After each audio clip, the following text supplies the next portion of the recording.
अस्सलाम वालेकुम जी, क्या हाल ने? ठीक हो? हुस्न सेहत भी कैसी है? उम्मीद करदा कि अल्लाह दे फजल करम नाल तुसीं ठीक ठाक होवोगे। ते ए चेक करो, इसनूं तीसरी खाद पाई है। ठीक है, शायद तुहानूं नज़र आवे या ना आवे, थोड़ी क्लोज करके जूम करके चेक करवा रहे हैं। पानी लग चुका है, चेक करो, नज़र आ रही है खाद। ये माशाल्लाह तीसरी खाद पै गई है इसनूं आलूआं नूं। ते बड़ी हैरत वाली गल है कि हले देख लो कि बीजां नूं किन्ना अरसा होया, बल्ला किड्डियां ने।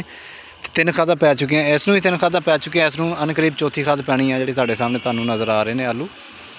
इसनूं चौथी खाद पानी है। तो तुसीं चेक करो, बल्लां बिल्कुल रेडी हो चुकियां। एक फुट दी वल है, तकरीबन फुट तो उत्ते हो सकदी, थल्ले नहीं। तो यह जिहड़ी इसनूं तीसरी खाद अज खाद पाई है तो पानी लाया वे सुबह। तुहाडे सामने तुहानूं खाद वादे तौर पर हले तक नज़र भी आ रही है कि जिहड़ी हले सैलाब नहीं पहुंची, उत्ते तुहानूं बिल्कुल खेलों के उत्ते पई नज़र आ रही है। ठीक है, तीसरी खाद पै चुकी है इसनूं। उगदियां सारी थल्ले जिहड़ी खाद पैंदी फिर उगदियां सारे इसनूं खादां पानियां शुरू कर दिओ आलूआं नूं। यानी कि आलूआं की सेवा इस तरह करनी पैंदी है, आलूआं ते खर्चा इस तरह करीदा है, इस तरह इन्हां खादां पैंदियां, इस तरह इन्हां ते मेहनत करनी पैंदी कि जिवें एक मुरशद दी कीती जांदी है। पंजाबी च तुसीं कह लो जिवें अन्नी खिदमत ते पीर साहब नहीं करवाते जिन्नी ये आलू करवाते हैं, तो फिर जाके किसी बन्ने लगते हैं।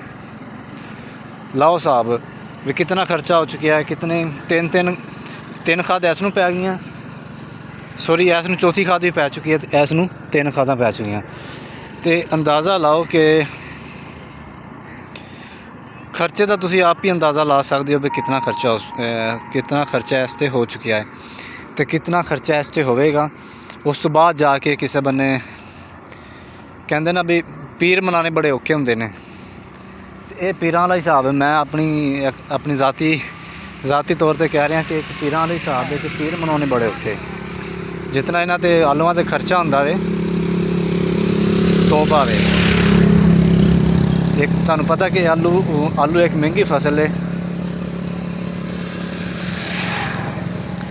आलू एक महंगी फसल है, तो इस ते खर्चा भी करना पैंदा वे। अगर देखा जाए अखराजात सारे अखराजात का हिसाब लगाया जाए तो कितना बन जाता है। बड़ी मुश्किल नाल थोड़ा बहुत बंदे नूं जानी कि बचते हैं। तुसीं कहो ना कि अद्धा पचद्धा बच जाता, अद्धा पचद्धा इहदे चों नहीं बच सकता, क्योंकि जितना इस ते खर्चा है।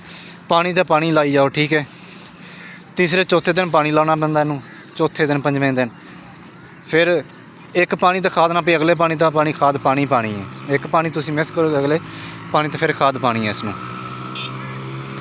तो चेक भी कर सकते हो कदों बीजे सन, जो निकले सन आलू, उस टाइम तुहाडे नाल मैं वीडियो शेयर करनी शुरू की सी। तो हुण तुसीं चेक कर सकते हो इस टाइम माशाल्लाह हुण किस तरह वल्लां तैयार खड़ियां ने।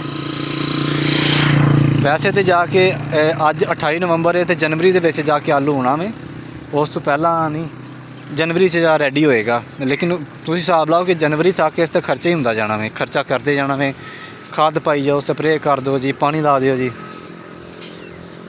ये धन हुंदा बंदा जिहड़ा आलू बीजदा वे, इनूं इहदे खर्चे नूं अफोर्ड करदा वे, क्योंकि बड़ी महंगी फसल है।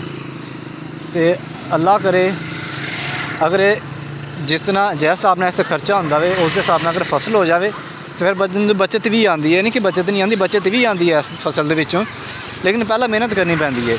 क्योंकि ये थोड़ी किस्मत पर भी डिपेंड करता कि कोरा पै जाए ना, कोरा पैना स्टार्ट हो जाए तो फिर गरीब आदमी तो मर जाता। अगर सर्दी तो बच जाए तो फिर ये पल्लों थोड़ा बंदे नूं बचदा वे। तो अज की वीडियो इत्थे खत्म करांगे, हुण पिंड आ गया। इंशाल्लाह किसी होर वीडियो दे विच तुहाडे नाल मुलाकात दोबारा होएगी।